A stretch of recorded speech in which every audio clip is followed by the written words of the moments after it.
Cheaper, जो तेज़ी से काम करे और बहुत ज़्यादा सस्ती हो।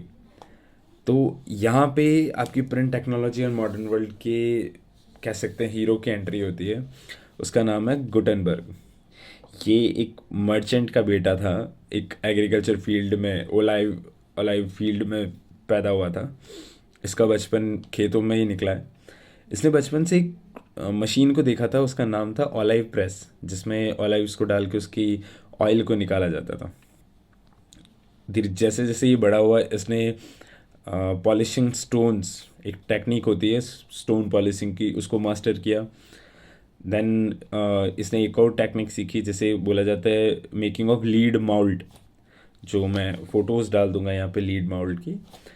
देन एक टेक्निक, इतनी टेक्निक सीखने के बाद में वो एक बहुत स्पेशल गोल्ड स्मिथ बन चुका था।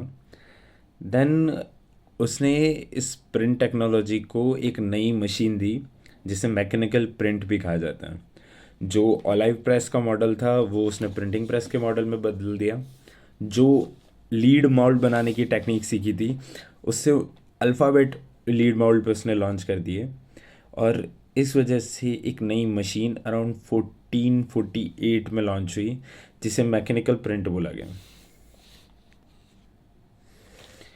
और इस मैकेनिकल प्रिंट से मार्को पोलो ने पहली बुक जो प्रिंट करी वो थी बाइबल, जिसकी 180 कॉपीज़ डेवलप कर दी थी अराउंड इन 3 इयर्स। और वो उस टाइम के स्टैंडर्ड टाइम से बहुत ज़्यादा स्पीडली काम हुआ था। इवन मैकेनिकल प्रिंट के इंट्रोडक्शन के बाद में भी हैंड प्रिंटिंग को पूरी तरह आप रिप्लेस नहीं कर सकते थे। The first printed book, mechanical print से बनी पहली बुक, टोटली डिपेक्ट कर जाती थी मैन्युस्क्रिप्ट को। उसकी जो प्रिंटिंग स्टाइल थी वो ऑर्नामेंटल स्टाइल ऑफ प्रिंटिंग को कनेक्ट कर जा रही थी। इवन जो उसके बॉर्डर्स थे वो हैंडली इल्यूमिनेट किए जा रहे थे, पेंटिंग्स को उसमें इंक्लूड किया गया। जो बुक्स रिच पर्सन्स के लिए यूज़ की जा रही थी उनके लिए अलग से स्पेस दिया जा रहा था ताकि वो उसमें डेकोरेशंस को इन्वॉल्व कर सके।